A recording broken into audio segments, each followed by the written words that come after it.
pushed him right to the brink, Marv. They had him getting very passive on offense. They turned the basketball. Look at Iverson and Kobe talking to each other right now. A lot of talking going on there right now. I think you're going to see the referee step in and separate the two players. 20 from the line and an 81-point game. 55 in the second half. Ladies and gentlemen, you have witnessed the second greatest scoring performance in NBA history. With over 28 points a game average, 8 rebounds, and 4 assists, the 2010 Finals MVP and the winner of the Bill Russell NBA Finals MVP is none other than Kobe Bryant. Bryant for 3. Go! Oh! Bottom of my heart, I love you guys. And I love you guys. And Mamba out.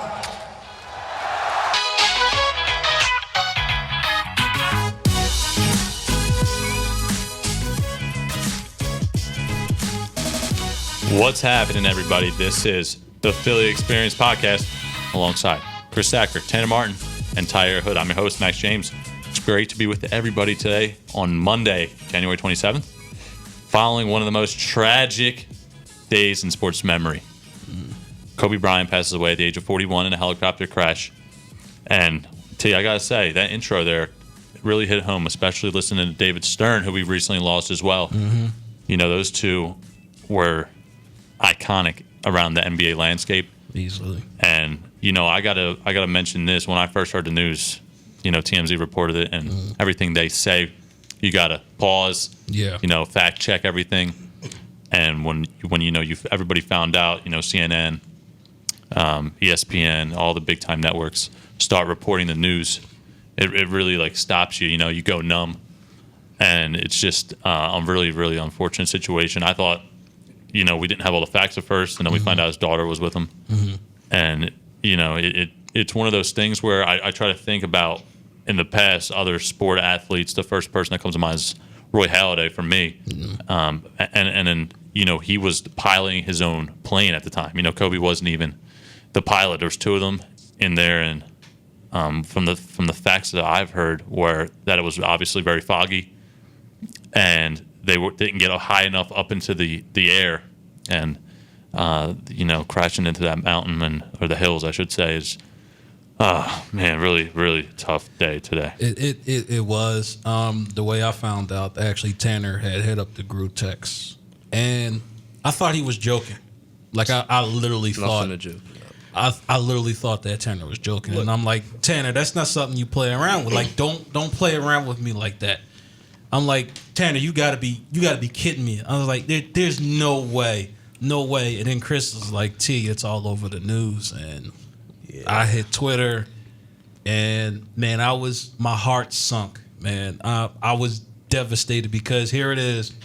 For me personally, growing up, Michael Jordan, in my opinion, is the greatest of all time, and in my opinion, nobody has come close to Jordan in this modern era but Kobe Bryant.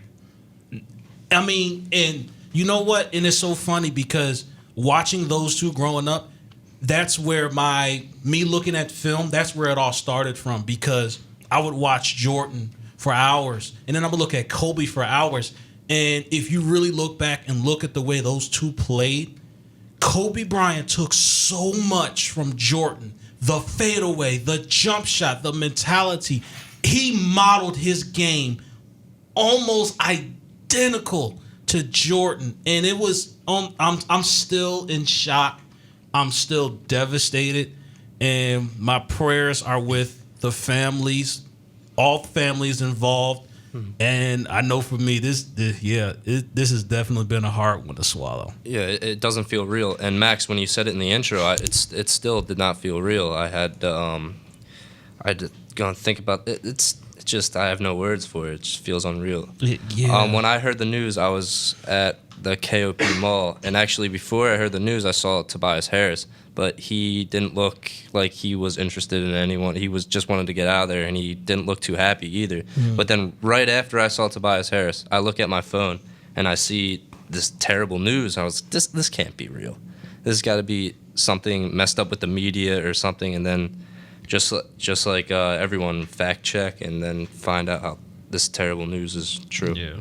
If I could go back on a personal note, I lost my aunt who really 2 weeks ago. I lost my aunt who really drove home education to me, and if it wasn't for her, I wouldn't be on this path now. I wouldn't be in this booth talking to you guys, and there probably wouldn't be no Philly experience.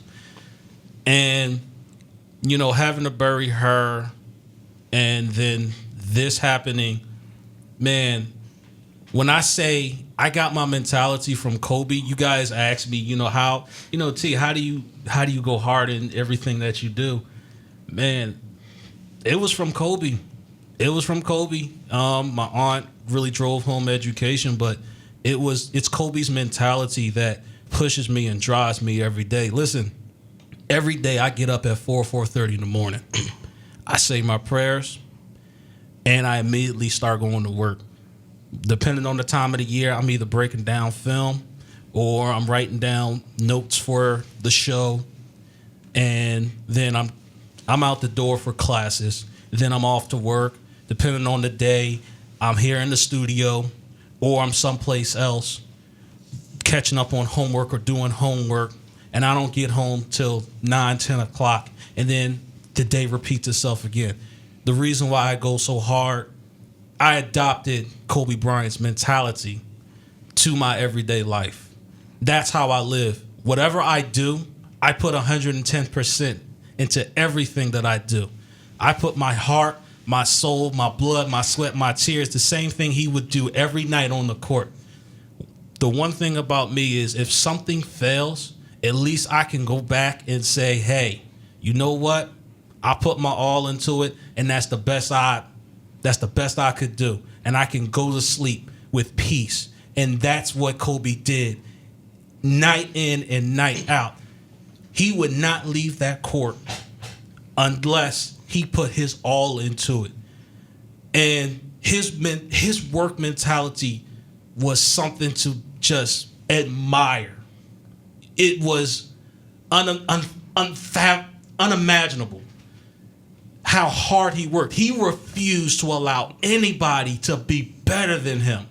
And that's the mentality that I carry. That's the reason why I do this here with you guys. It's what drives me to get up every day. I refuse to allow anybody to be better than me. And I think as a society, man, this really, I'm going to be honest with you, man. This is tragic. And you know what, y'all? We need to start looking at every day as another opportunity to embrace each other and to love on each other. I know this is getting away from sports, but I don't like the direction that this country is going in. And I think we need to come together more as a whole. Like, I'm sick of us being divided. We need to start loving on each other more. Listen, you guys, we've talked about, going to away games and going to some games here. Listen, y'all, seriously, because the next moment is never promised. The next day is not promised. Dude, we need to get on that. We need to spend some time together. Like, seriously. Yeah, it really puts into perspective. It really do. Well said, too. Yeah, whenever some tragic like this happens, it really, for everybody, and especially myself, it opens my eyes to what's really important. And yeah, because it's sad you never know. And those who are closest to you, you want just try to spend whatever moments you can, and because it's really easy to take things for granted. Right, you never know when the last moment you speak to someone is. Yeah. And Kobe will forever be in the history books. He stamped history, and when he went into the league, there was a whole generation that wanted to be like MJ. Yeah. And now there's a whole generation that wants to be like Kobe. Yeah. Like I was telling you guys before, like, I kid you not, anybody younger than me, growing up, we're old enough that when we grew up, we would ball up a paper ball and we would fade away and try to hit the shot, and we would yell out, Kobe. Listen, I kid you not, anybody younger than me, if y'all don't make that and you scream out Kobe, I'm slapping you. Like, y'all laughing. I'm serious. I'm slapping you. All right? I'm slapping the meat right off your bones. Seriously. Because now I take that so serious, man. Like, yo, man.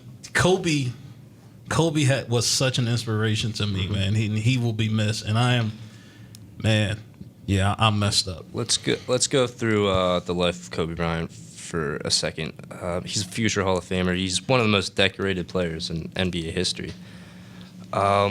He played 20 seasons, and he was named All-Star 18 times. He went right into the NBA from high school. Lower Merion. Yeah, he's local, so that's why even how tragic it is, it hurts even more because it was like as if we had more of a chemistry with him because he's local, and he proved his worth. He did by winning 3 consecutive championships from 2000 to 2002. Even beating us in 2001. I remember that series. He told us he was going to cut the hearts out of Philly fans. So man, and he sure did. Yes, he did. And then to prove how even more of a great player he is, he wins 2 more without Shaq, 2009 and 2010, and he had that 81-point game in 2006 against the Raptors. I remember that one. Yeah, like I said earlier, he's just stamped his way in the history books. He did. I feel like after his career, it was just that's one of the things that I've always focused on when you think back at his career and his life. It's great to know that he's obviously and will continue to inspire the younger generation. But he was doing other things too. He's writing kids' books. He's an Oscar winner. Yes. I mean, it's crazy how. Like LeBron 2 nights ago, he breaks. I mean, Kobe's in the news, right? That's LeBron crazy. passes him on the scoring list. In Philly too. Yeah. He was not only a great athlete, but he was also a great role model. He was. Oh man, yes. Yeah, I don't care, the scandals about, stuff. That's not what we're talking about, man. The fact that once again, the mentality that he had, the focus that he had. He was what all athletes dream to be. No matter what sport you played, no matter what sport you entered, that's the work ethic that you wanted to model yourself after. Period. Yeah, it's like in these times you want to ask yourself why, like why now? Why Kobe? It's almost like Kobe Bryant, like it's Kobe. Like Kobe cannot be dead, It's like, and it's just I just want like his final tweet to LeBron congratulating him, and obviously all the networks are showing memories, but to be so, he was global. He was a global guy. He was such a big public figure, and another thing to mention was all the support that was poured out, and everybody going to Staples Center last night, and crowding the arena. That's where the Grammys were held last night. They gave him a tribute as well. But look at the raw emotion that people have shown. Like people are in tears. Like I was in shock. I almost I came so close last night. I was like, dude, you got to be kidding me, man. Kobe, my idol, Kobe. I was like, man, I got to go out, man. I got to buy a jersey, and I'm not even gonna buy it to wear it. I'm gonna buy it and frame it. That's how much he meant to me. Just a few years after retiring, he did so much, and yes, it seemed he was going to really change a lot of things, and he was on his way to do that too. And it's a shame that it was cut short. He did a lot for schools and communities. Yeah, I feel like he was just going to make even a bigger impact off the court easily. And like I said, guys, man, look, the next moment is not promised to us, so. Everybody under the sound of my voice, man, if y'all got a quarrel with somebody, man, it ain't even worth it, man. Patch it up. Patch it up. Love on each other. Listen, y'all, from the bottom of my heart, I love every single last one of y'all up in this studio, straight up. And listen, whatever trips we got to go on, wherever we want to go, whatever sports events we got to go to, doggone it, we got to do it. Let's do it. Let's get it done. I understand it's hard, us having school schedules and work schedules, but look, yo, man, I want to get it done. I want to start spending some more time with you guys. In all seriousness. Definitely, too. Definitely. Yeah. This It's like you're trying to think of words, and you're trying to go on with the show today. And we're just sitting here, and it's a lot. It's a lot. It'll take a while to get over. Yeah, it's going to be a minute. And our prayers are definitely with not only Kobe's family, but everyone who was on board. Yes. Yeah. I feel like it's one of the careers where you don't try to take it for granted, but the fact that how he went out, the 60-point game, and then not that he's had a quiet last few years, but it's been all positive with him. Whether he's tweeting out, whether working in the community, inspiring and encouraging the younger kids. It's just I feel like while his career was going on, not that it was overshadowed isn't the word, but at the time, like LeBron was still kind of coming up, and by the time it was like 2008, LeBron was kind of already that mega star, right? And that went hand in hand with Kobe. All right, Kobe was the NBA at that time, right? And especially when Kobe came into the league, it was he's the youngest ever to start an All-Star game, and he had that whole stretch there when he was the guy. Yep, and like it's funny, thinking back, he was drafted 13th overall by at the time the Charlotte Hornets. At 17. At 17, man. And you know what? Going back to it from a sports perspective, man, as a general manager, how do you look back and think to yourself, I just traded one of the greats away to the Los Angeles Lakers? Like, seriously. What they get in return? I actually have no clue. I heard some dudes. I forget what the guy's last name is, but I'll look into it. I heard a story real quick today on the radio. Back in the 90s when Kobe was a junior, Jerry Stackhouse was like the player of the year in college, and he was in Philly for a workout, and one of the coaches actually had Kobe come and play Jerry Stackhouse one-on-one. Wow. And Kobe like apparently beat him, pretty easily, and Jerry Stackhouse, who was like the presumed number one overall pick, he was the man frustrated, at the time. and he's getting beat by a high school junior. And this guy. Laid the fact. Yeah, I remember him now. But yeah. Go ahead, Max. No, I just feel like he was such a big time, not only as when his career started, right? I'm talking in high school. There's rare footage, but he was such a big kid as far as well known throughout the area, and I definitely feel like for us this hits home even more because he was a local, like you said earlier, Tanner. Yeah. It was great. It was crazy because I remember in 98, 99, being around the older adults, my grandfather and them, and I would hear his name come up in conversations like he was the next big thing. I don't remember too much seeing him early on, but I do remember the conversations people were having, and they were projecting him to be the next big thing. And everybody was proud of the fact that he was a local kid. He was going straight to the draft. There was no debate about it.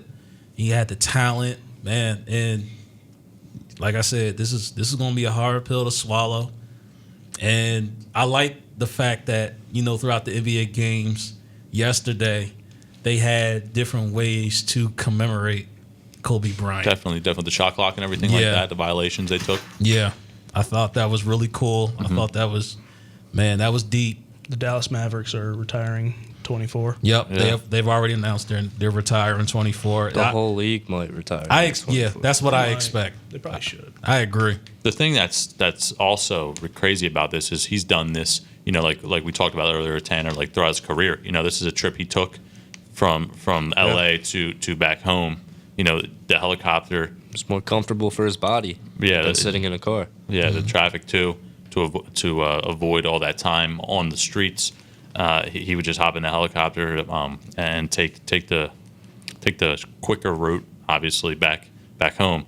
So to have this happen, it wasn't like he was experimenting with something new and he just, let me just get on this quick helicopter instead of sitting in traffic. It's something he's done his whole career for years now, and we have to obviously hear more about the results and stuff about what actually caused this, and was it something with the helicopter itself? Did they hit something? Like, we don't have all the full results yet. Right. And me personally, I'm probably going to try to be impatient about it because you obviously it's Kobe. You want to hear how this whole thing went down. Right. And I just think about like the last like minute, the last minute there to pure terror that it had to be in. Yeah. Just crashing like thousands of feet to the ground. It's scary. It will be loved. Kobe Bryant. Like I said, and then I also heard it. Sadly, as we transition, try to make a little bit more light of this show. As I also heard it watching that horrible excuse for a game called the Pro Bowl, which insults my football intelligence to the nth degree. Was that last week or yesterday? Yes. I didn't watch it. Yeah. What about Fletcher Cox's touchdown? Yeah, whip the stinking dude. The lateral he took all the way to the house. Yeah. It's not like anyone was really trying to tackle anyone. Yeah, seriously, man. Be Like seriously. remembered for the next couple days. I hate the Pro Bowl. I hate everything about it. I hate the game I hate the little games coming up to it. I hate every part of the Pro Bowl. It used to mean something back then when players didn't get paid a lot, and they were like, "Man, I need that bonus money for when I start my summer job." Yeah, I really like the idea of the worst two teams in the league playing for that first overall draft pick. That would be interesting. Now that would be entertaining. That'd be interesting. I'd entertain that because right now the current crap that we're getting, I'm sorry, it's not working. It's horrible. You have defensive linemen running down the field and scoring touchdowns. Wow. I think what they're trying to do. You see it. In my opinion, all the All-Star games are kind of a joke, except for baseball, because I just feel like they're actually playing that guy a doesn't game. know what the hell he's doing. Like in basketball, they're just whoever the first one to 180 points wins. With hockey, I feel like no one even plays defense. No one checks. Chris, I mean, it's just like People only care about the one-on-one. skills competition, not the actual game. It's offense being played, no dick. Yeah, exactly.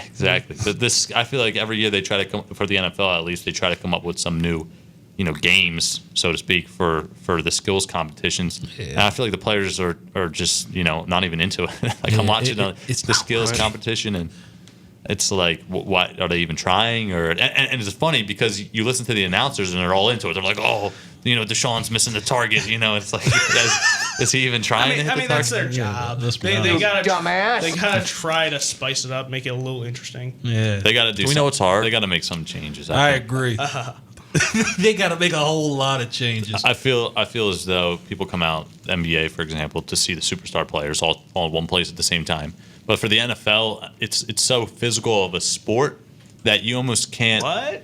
You can't.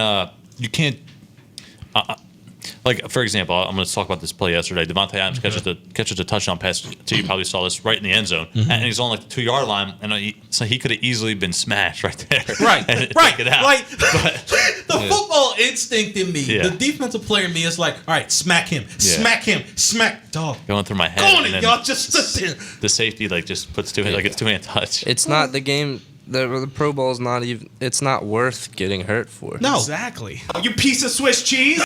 It's hard. It used to be after the Super Bowl. Yeah, it used to be. I go back to memories like Sean Taylor destroying the punter. Yo. And then we're watching yesterday, and it's like, wait, what is going on? No, Two-hand touch. Oh Yeah. my goodness, it's hard. Now let's talk about some games that actually really mean something. Let's get into these championship games. Okay. Which one was more interesting? The Kansas City Chiefs game? Okay, yeah. The Kansas City Chiefs game only because I thought the Titans was possibly going to pull it off. Come on. Me and Max told you guys. 49ers and Chiefs. Yeah. Look, man, I wanted to believe in Derrick Henry, but man, his back wasn't strong enough to carry that team. I give credit to the always on Chiefs your defense. back. They really held Derrick Henry, under control. And once the Tennessee Titans had to throw the ball more than, get away from their run game a little bit, Yeah. it was over. Yeah, it was. And that's the shameful part. Because, like I said, man, Derrick Henry is a beast. But like you said, man, that's their offense. He's only one Like, man. it's run with Derrick Henry. I mean, let's be honest here. Tannehill had some moments, but Tannehill's not exactly a franchise quarterback that you exactly trust throwing the football. So that's the one thing I think Tennessee needs to work on.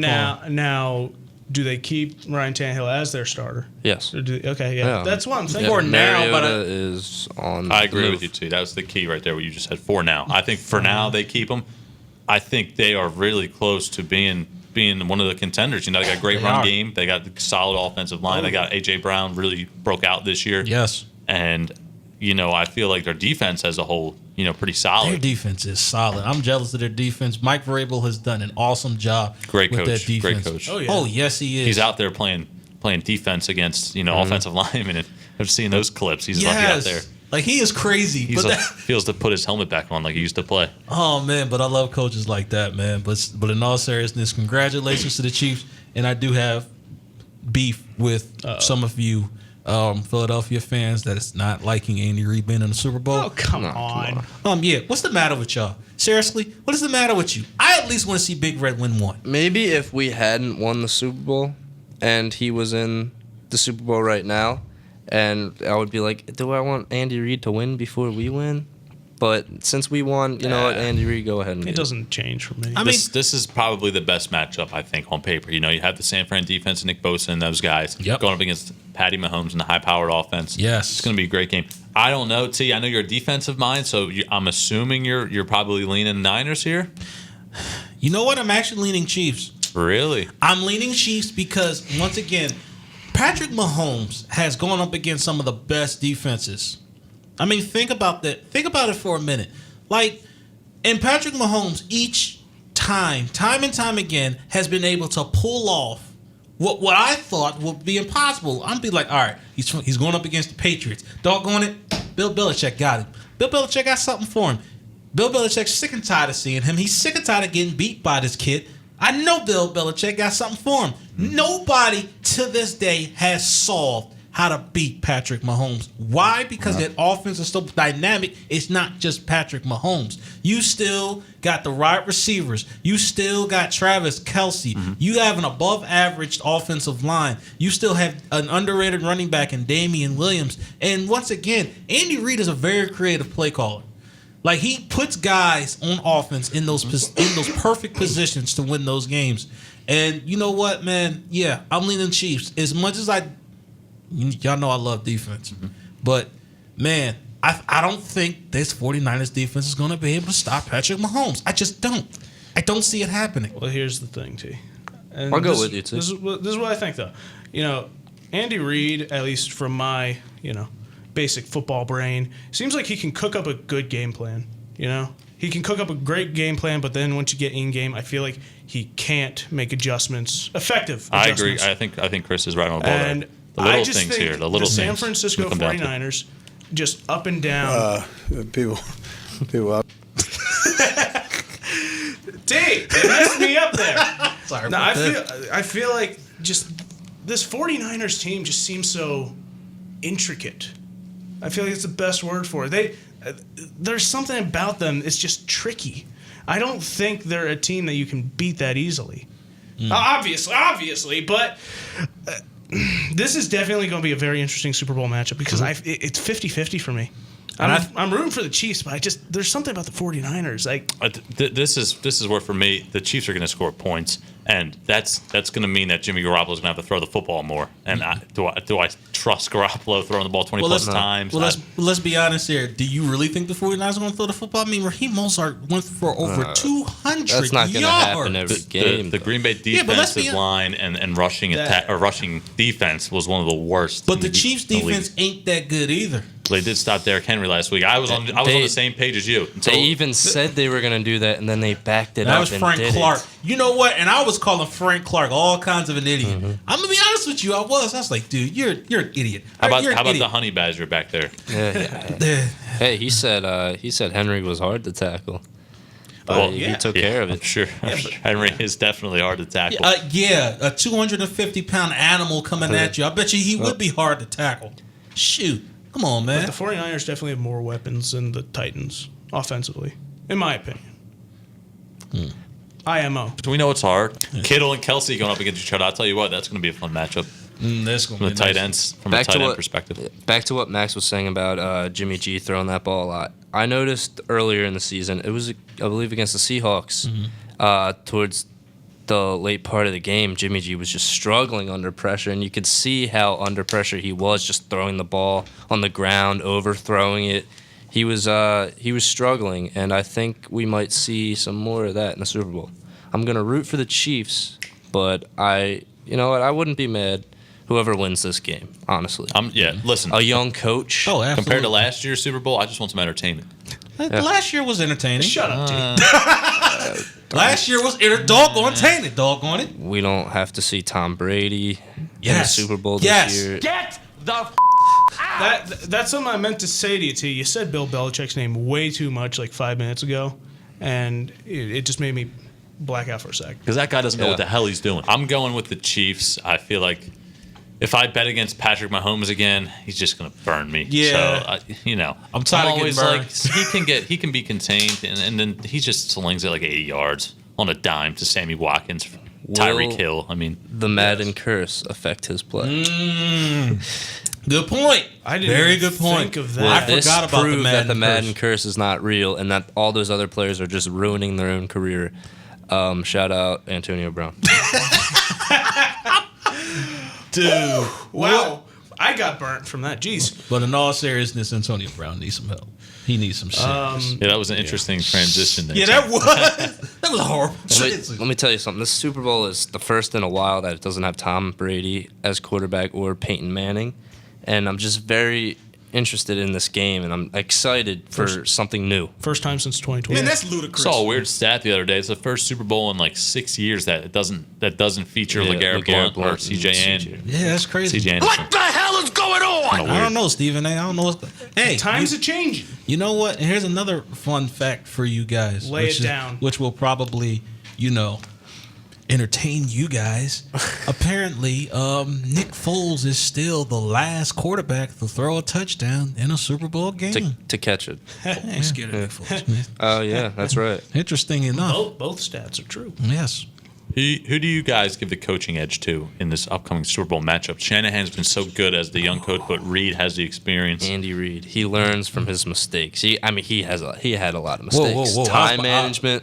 I was about to say, I won't say he learned from his mistakes because the time management thing still pops up every now and then. Yeah, that I won't is say true. he learned from his mistakes. But you think on his calendar, he just writes all these notes down and he studies about what not to do next game. Yeah, I wish. That's a big calendar. We'd have Yeah. more Super Bowls. That's people- thinking people thinking there's more quarters and overtime and just a lot of mistakes that he makes. Yeah, a lot of the same mistakes. Yeah, too many mistakes. Too many of the same mistakes, which is the part that used to irritate me during his tenure here. The time management, the post game, I got to do a better job. Like all that stuff just got under my skin after a while. I'm just like, dude, if you're going to do better, then doggone it, do it. Man. Stop just talking about it and actually stinking do it. Man's got to have a ham sandwich. Thinking about these other teams. Well, go ahead, Tanner. We got. Let's go have a ham sandwich. Thinking about these other teams, really, at the end of the Eagles season, how it ended, we all sat here and were like, we didn't expect to be in the playoffs. And now that the Super Bowl's upcoming, it's like, man, I really wish we were here right now. So thinking about the upcoming season and off season, and then obviously the season, I hope we hit on these draft picks. Really, that's like my number one focus. Like, can we please get some draft picks that actually hit? I mean, free agency is one thing. I get it. Like, we can go out and buy a couple corners maybe or a receiver, but we need some draft pick help. I've been saying that, and I've been an advocate of that for years. If I were to build a team, I would want to build a team through the draft, not necessarily free agency. But at the same time, like you said, Max, you must. It is of the utmost importance that the Philadelphia Eagles finally have a half-decent draft. I am sick and tired of us drafting potential. If I hear one more time that a player has the potential, I kid you not, I'm going down to NovaCare Complex and I'm slapping somebody. I kid you not. I'm going on a slapping frenzy today. Yeah, I you go really show just 'em, too. wish that I know the football season, like the NFL season, occurs as the college season's going on. So I'm assuming that the coaches and GM are obviously watching film from the NFL and the upcoming team. But I mean, you got to cram in a lot of film in a short amount of time. Looking at these college kids, Man, and It's an outrage. for just being a casual fan. For me, watching college football on Saturdays and then watching I mean, you just watch the games. You know who the superstar players are in college. I mean, it's not that hard to figure out. Let me tell you something, because actually one of the guys, one of my old guys, they contacted me. He wants to do a draft show, so I'm preparing for that now. Let me tell you something. That's a lot of film to watch. We see when players get drafted, they show those short clips and the for offensive line and techniques. that's just the highlights. You're not looking at the lowlights. You're not looking at what's going on in between the plays. You're not looking at the players specifically. You're just looking at, like you said, the short clips of the highlights. It is a totally different ball game when you have to look at over 500 prospects. I do think from a skill perspective, like tackle, like left and right tackles, for example, you got to watch film because you got to see their technique. Yeah. When you're on TV watching at home and you see the pass rusher just bulldoze somebody, you're like, that guy can play. Draft them. Yeah, but then you go back. There's no technique for a bull rush and just running over a guy. Yeah, but then you look at the foot technique for that offensive tackle that got bull rush, and you're just like, dude, you suck. All right, you suck. Well, you're we're not hard. looking at the tackle there. Yeah, well, I look at everything. All right, I'm just saying. I look at offensive, defensive linemen. You know that. I miss Mike Mayock on the television. Yeah, I feel like he brings a lot of energy, and now he's the GM of the Raiders. I hate John Gruden for stealing him away. All right, I do. Now we're stuck with right slot, spider 2 wide banana. Shut up, mute that thing of yours. We're stuck with Mel Kiper. Yeah, he never gets the draft right ever. Oh my goodness. Oh my goodness. That's another thing. I'm sitting there watching like the best available player, and he's there for like 2 rounds. Yes, he's like, and then he'll chime in. I don't know why this guy's still available. I mean, maybe head off the field issues or something. Well, that's another thing. Look, I know you and Max are talking about we got to draft right, and yeah, I agree with you. But can they? And my answer is I hope so. Well, that's the thing, though. One of the things that they have to stop doing. Stop drafting on potential. Okay. Stop it right now. No more of that. All right? Listen, Doug Peterson, Howie Roseman, listen, if you guys are somehow in some way listening, no more drafting for potential, all right? No more. Done. Can I ask you a question? Understand. Me? Yes. I want to ask you a question. Look, I know this is a dumb question, but this is all just because I'm dumb. How the hell do you quantify potential? Okay, so, how do you look at someone and say, this guy's got more potential than this guy? I'm going to give you a prime example. Okay, all right. One. Marcus Smith was potential because he had that one good year. And there's a name I haven't heard in a while. Louisville. Mm-hmm. He had that one good year where I think he had 15, 16 sacks. But have you seen him?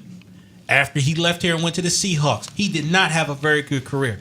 That's potential. Okay. Arcega-Whiteside, which I'm not going to give up on him just yet. So you can give up on him. I'm not going to give up on him. You can give up on him. It's only been his rookie year. I'm not giving up on him. I'm giving him another year. Do you know who you shouldn't give up on? DK Metcalf. Don't give up on him. Don't remind me. I'll tell you who you can give up on. JJ, Arcega-Whiteside. It's funny to me too. Once he had a big thing with his Arcega-Whiteside. It was like, you know what, dude, just go somewhere else. All right, I hear you. But okay, so what's your example of someone who has? You look at him and you go, that's a player there, not potential. Well, never mind. That's a dumb question because that's a good player. DK Metcalf. And also, I'm going to give you another example. Sure. And the Green Bay Packers recently drafted him, Darnell Savage from Maryland. Oh, very good player. I remember seeing him out of Maryland. I was like, dude, that's a player. That is a player. The instincts, the ball hawk skills, the hitting ability, that was a player. Yeah. Packers, went to the NFC title game this year. If they had like some interior defensive tackles, they had the pass rushers, Preston Smith, Zadarius Smith. They had some good corners. But they needed those D tackles to stop the run. Mm-hmm. Yep. That game just started so slow for the Packers. Or you know what? I'll even give you another example, and this one is probably the more infamous example. Number 113 overall, I believe. I forget what year that might have been 2010. Brandon Graham, and then guess who gets picked later? 2 players who we definitely could have used, who kind of sort of had better careers. Jason Pierre-Paul. And, by the way, one of the best safeties in the NFL today, in which now we have 2 holes at. Earl Stinkin' Thomas. Okay, look, T. Jason Pierre-Paul is going to be on the move this offseason. He is. I'm not picking him up. He only has 8 good fingers. What do we think about Sidney Jones next year? Is he on this team? And is he making No, he's on the team. No, I'm done with him. He's gone. I mean, the highlight of the season for him was closer. stopping Gallup in the end zone to the corner, beat Dallas. Look, I don't like him, and I don't like Avonte Maddox, but I just like Avonte Maddox I agree with you. I don't like either of them, but I'm opposite. I like Sidney Jones just a little bit more. See, my thing is this, because they were prominent players in college, and I remember watching them, especially Sidney Jones. I was all over Sidney Jones. When does coaching come into play? Like, once again, we brought up on the last show that Corey Underlin, former defensive backs coach, is now the defensive coordinator for the Detroit Lions. So he's gone. So hopefully with this new defensive backs coach that we just hired, I did look at his extensive history. Coming from the Falcons secondary, which I've always been jealous of, which I've always been a fan of their secondary. Listen, maybe, just maybe, if these guys are coached up better than they have been their entire tenure here, maybe, just maybe, we might be able to say, hey, we got some doggone halfway decent defensive backs. I'm not saying they're the best, and I'm not saying that they have to be the best. But all I'm saying is coach up these young players. That's the one thing I haven't seen is the development of young players throughout this entire coaching tenure. We've brought in old guys who are already established and know what it is to be in the NFL, but the younger guys still have yet to step up to the plate. I agree.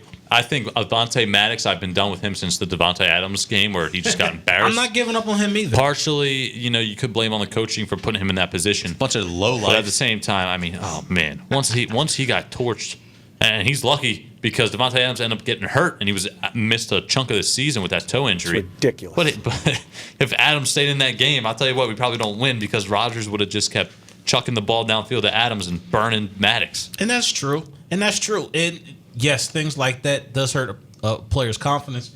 But then, once again, I'm not saying that, Devontae Adams doesn't deserve any blame here. But once again, coaching comes into play.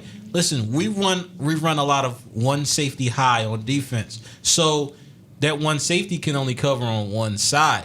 So a lot of these corners, most of the times, are left in one-on-one situations. So when do we finally get to a point when we have to be like, listen, let's change up the coaching scheme a little bit? Is one of the reasons why I'm not the biggest fan of Jim Schwartz. The good news is a lot of the coaching, or the coaches, we're going to change this offseason. It was a smooth transition. Oh, thank you. Oh my goodness. I'm glad we're getting a new defensive line coach. We still have yet to find an offensive coordinator, which disturbs me. We are getting a new wide receivers coach. Thank you, God. I hope that I would just go up to Carson and say, who are you most comfortable with? Because this is the thing. Carson is the key here. You don't want to bring in an offense coordinator that maybe doesn't. Not that he won't get along, but maybe they just don't mix as well. Yeah, that's true. And they got to be on the same page. What the hell he's doing? Got to be on the same page. I agree. Yes, because you gotta coach Carson out of some of the habits that have resurfaced this past season, starting with the staring down the receivers, the one hand in the pocket thing, not scanning the field. That's got to stop. He's got to hold on to that football. Yes, he fumbles a lot. I mean, luckily some of them, or majority of them, are recovered by us. But yeah, you're right. He does have to hold on to that football. And now that unfortunately he doesn't have a strong back anymore. With his kid on the way. All right. Well, let's keep this news you guys in the NFC East. You gotta use that shoehorn occasionally. That was funny. No, that was good. I'm surprised you still remember that one. Doggone right I do. Talks about it every day. We talk about it every day before. It's a very popular episode. Oh yeah, you gotta look at those downloads. Everyone loves it. All right, since we're talking Eagles, let's keep in the NFC East by mentioning that Eli Manning retires after 16 seasons. Congratulations. In the NFL. He's not a Hall of Famer. What? Really? He only has 2 Super Bowls. 4 Pro Bowls. He's 2 not a Hall Super of Famer. Bowls. He was a Walter Payton Man of the Year. Not in my opinion, T. What are you thinking? You saw all of Eli Manning's career for the most part. I'm not going to say he's not a first ballot.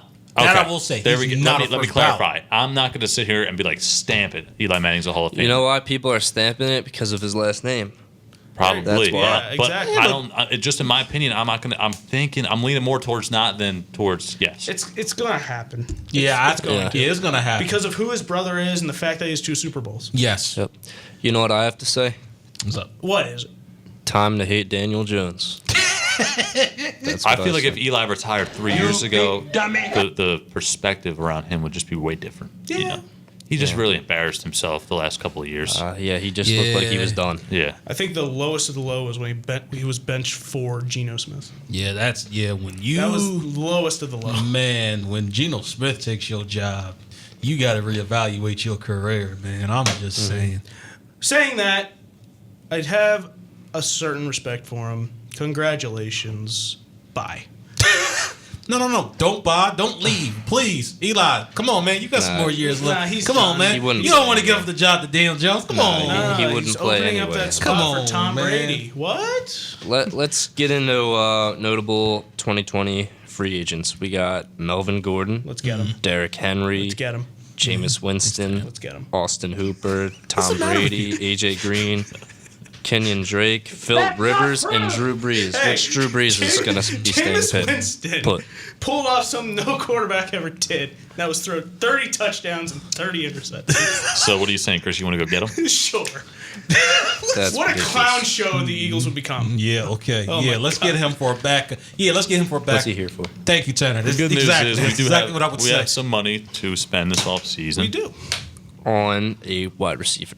Spend it on a wide receiver or cornerback. I mean, AJ Green is a cool name, but I seen one scenario which I don't think makes a whole lot of sense. what is it? But then again, the Cleveland Browns did this hire one of our executives to be their general manager, in which he just came to the team last year. And yeah, this track record stinks if we're just judging off of this past season. So all that being Tell said, me OBJ to the Eagles too. yeah, that's the scenario I seen. Somebody said Alshon Jeffrey in a second, which for me, Would they want Alshon Jeffrey? that's my thing You from really a want that? Cleveland Do perspective. you really want that headache, though, too? No. Think about this for a minute. He's over there slapping cops in the behind. Oh yeah, we haven't had a show since was that. celebrating. It was a friendly football tap, all right? But anyway, just think about this for a minute. Now It wasn't a friendly tap. Just want to put that on the record. we have A handful. What? we have enough leadership in the locker room where I think you can get away with having a personality like that. Like I think we have enough leadership to where they'd be like, all right, Odell, Odell is Antonio Brown 2.0. Whoa, Nah, I I'm wouldn't on go board that with that. far. I can't go that far. No, I'm on board with that. I can't go that far. Like, Yeah, I've seen this What? guy like punch in air conditioners Yeah, on the nets. sidelines or whatever, you know, or the heat or whatever. That's it is, whatever. The it net, is. the kicking Heater? net that he got hit by. Yeah. That was funny. I'm on board with that. He just know- seems like a problem. Everyone knows wide receivers are a little more diva than everyone They else are. on the field, but it just takes a coach to set someone straight, and I just don't think he had that in Cleveland. He didn't really Definitely have that did not have it in in New Cleveland. York either. No, he had Tom Coughlin was there with him for. Yeah, and he was settled down for that beginning, but towards the end of his time with the Giants, you could see that he was really just going off, and he didn't want to be there, and now he didn't really have anyone to show him what's what in Cleveland because he has a quarterback like Baker Mayfield, Right. and it's just I He don't likes to think make apple turnovers. Freddie Kitchens, I think a lot of us in the beginning of the season thought that Cleveland could have made the playoffs. We didn't really factor in Freddie Kitchens being the head coach. I didn't think it was going to be that big of a problem. But I'll tell you what, I hope. Not that I hope because I'm not rooting for the Browns, but I think that with what's his name just got hired, the head coach. Just got hired. What's his name? Hold on, I got Kevin Stefanski. Kevin Stefanski. Stefanski, Kevin yeah. Stefanski. Yeah. Maybe with him, Kevin Stefanski. he's maybe with Great job, maybe Chris. with him it might be Pull your head out of your ass. might be a different story, depending on if they keep Odell. Once again, like I said, you're gonna have to deal with some personality in order sometimes to take on these great players. And look, I think we have enough leadership, like I said, in the locker room that we will be able to handle somebody like Odell. Because let's be honest here, what was one of the biggest things on offense?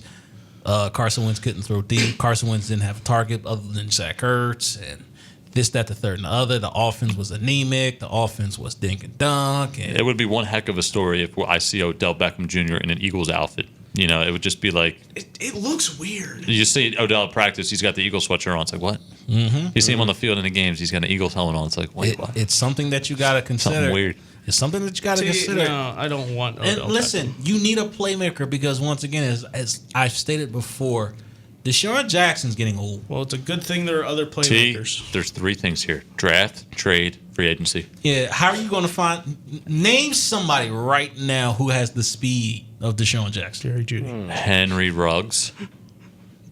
Really? Henry Ruggs from Alabama.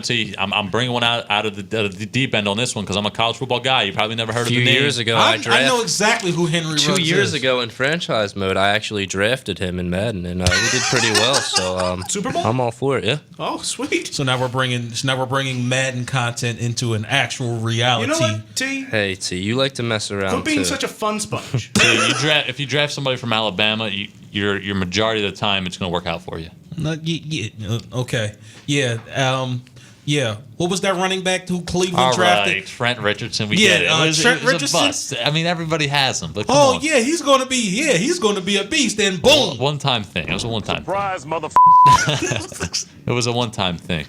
I also want to bring up CBS Sports posted this, and it was a prediction of the 2020 starting quarterbacks for 5 teams. Tom Brady, starting quarterback for the Chargers. Philip Rivers for the Buccaneers. Derrick Henry for the Redskins. Or Derek Carr, sorry, for the Redskins. Teddy Bridgewater for the Patriots. And Jameis Winston for the Raiders. Teddy Out of Bridgewater all those, for the Patriots? Out of all those, which do you think is most realistic? Philip Rivers, Tampa. Teddy Bridgewater to the Patriots? It's funny to me, too. Teddy Bridgewater is going to be worth a lot in this offseason. But he's going to command some pretty penny. Philip Rivers is living in Florida now. I feel like it could be a good spot. Jameis Winston's got to go. I mean, you can't win. You're not. I mean, they should know at this point they're not winning a title with Jameis Winston as the quarterback. No. So I think maybe you don't. I don't know where their pick is, but They probably maybe say not tank, but if they don't play well this upcoming season, they could get Trevor Lawrence up there, some high pick in the draft, probably number 1 overall. But I think you bring in a filler for a year or two, and then you kind of draft or a quarterback. Depending on where you land, obviously, in future drafts. Where did it say Derek Carr was going? To the Redskins. Which I guess they're just completely giving up on Haskins. Giving up on Haskins? Free agent? Mm-hmm. Yeah. Yeah, that don't make any sense to me because Dwayne Haskins is their I think he's just honestly, Dwayne Haskins to me just looks like maybe another Jameis Winston. All right, and that's bad because you can't after the season they had in Washington. I mean, he doesn't have anybody around him. Yeah. Exactly. That's what I'm saying. Like, I don't know if they give up on him that And quickly. then once again, he's what, 19, 20 years old? And that was one of the things coming out that I had a problem with was the fact that you're putting your franchise in the hands of a kid who is younger than all of us. Like, let's be honest here. Come on. You got to give this kid time to develop his game, develop his confidence, get some chemistry with some of his teammates. That's all I'm saying. T, I just want to go back to you saying that why it wasn't bad to compare someone to Jameis Winston. What do you think a team's going to win with Jameis Winston under center? Do you think Jameis Winston is a great quarterback? I'm not saying he's a great quarterback. Because honestly, I might consider Jameis Winston as a bust by this point. What if Winston went to the Patriots? That'd be amazing. That would actually be kind of scary. That would be something else. Yeah, that would be scary. Because then I would feel like with Belichick there. Oh yeah. Look out. Yeah, he wouldn't have any time to steal crab legs or anything. What's he here for? In all seriousness, Tom Brady's not leaving New England. No, he's not leaving. I don't think so either. They're talking about how he packed all his stuff and he's out of there. He's staying in New England. Well, Philip Rivers did move to Florida though. Does he really want to pack up all his things and move out to L.A.? Not that he won't do it in the future when he's retired, but does he really want to pack everything up? But he's been in New England for so many years. I mean, obviously, I don't know his personal life. Maybe he already has a house out there in L.A. But I tell you what, though, the Patriots do need to start looking at some other options at quarterback. Because look, man, how long do you think Tom Brady's going to be around? What do you mean, T? Brian Hoyer? What's? I think Tom Brady has one more year left in him. Yeah, honestly, I see both sides because I think if Tom Brady goes to another team, he won't be the same Tom Brady. But this is also giving him the idea that to show everyone that believes that he can still play with whoever's on his team. It doesn't matter who's on his team, that he's still Tom Brady and he can still do what he does. Do we see a different team at the top of the AFC East next year? I think it's going to be the Chiefs. I think the Chiefs are the new top dog. AFC. Oh, AFCs. Ooh, the Bills. I got the Bills. Give me the Patriots. Okay. I'm taking the Patriots. Till Belichick's gone. I feel like the Bills this year, it was kind of fluky. Yeah, honestly. I think if Josh Allen develops, man. Yeah, literally. If And Josh that- Allen tinkers and a that- little bit, If he doesn't he's a just solid randomly quarterback. lateral I'll tell the you ball, who'll be last. The Jets. I agree. Yeah, I think they're gonna. They might just clear it again. Bell's not guaranteed to be there next season, Yeah. so Nope. they could be on the move for him. Yeah. All right, sounds good. Let's shut it down, T. All right. You guys missed any of this episode, you can always go to Philly-Experience. That's simplecast.com. We are available on all major platforms, Apple Podcasts, Google Podcasts, Spotify, YouTube, and now new Pandora as well. Oh, really? Yes. Yes, we're moving up in the world. We on Pandora. Yes, we are. Listen, people, man, stop with the bickering. Stop with the disagreements. Life is too short. Let's just continue to love on each other. Boys, let's take a trip. Let's go see some sports clubs, man. Let's go to Canton. All right. Hey, let's go. Let's do it. Give strangers hugs. What? Don't do it. What? You'll get punched. You piece of Swiss cheese.